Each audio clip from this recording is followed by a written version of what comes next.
Teacher, we know that you are true and teach the way of God truthfully.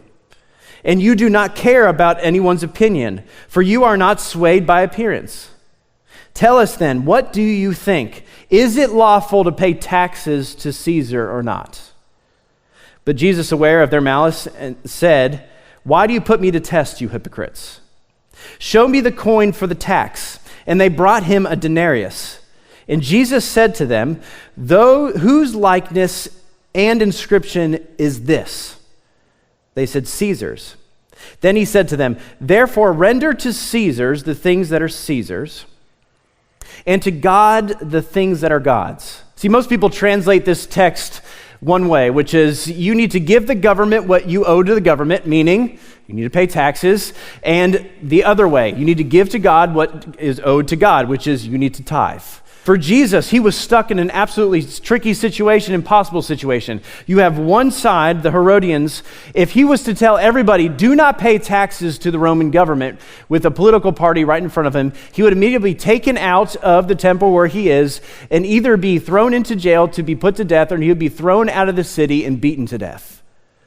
And then you have the other group of people, the Pharisees of the time, that if he was to get in front of everybody and align himself with a non-God believing government instead of following God, he would immediately be put to death by the Pharisees, or he would be kicked out. If he got out, he'd be kicked out, and no one would ever listen to him ever again as a rabbi. See, Jesus in this moment gave a very political answer, but he also gave a very biblical answer as well.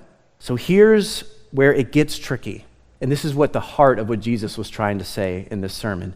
Jesus brings up that coin, if you remember what I talked about a little earlier, the denarius. And he said, whose image is on that? And they say, Caesar. He said, okay, give it back to Caesar. The question that we have to answer is whose image is on us? What God is saying is that, look, give Caesar his things because his face is on it, but I want all of your life because you are mine.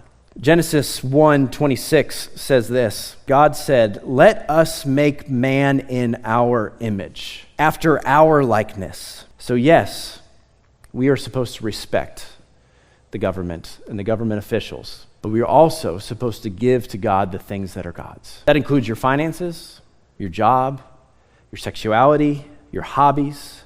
We are supposed to reorient our entire lives around God through the way of Jesus Christ, because God ordained it that way. He wants the connection with his creation and with us. He wants the relationship with you.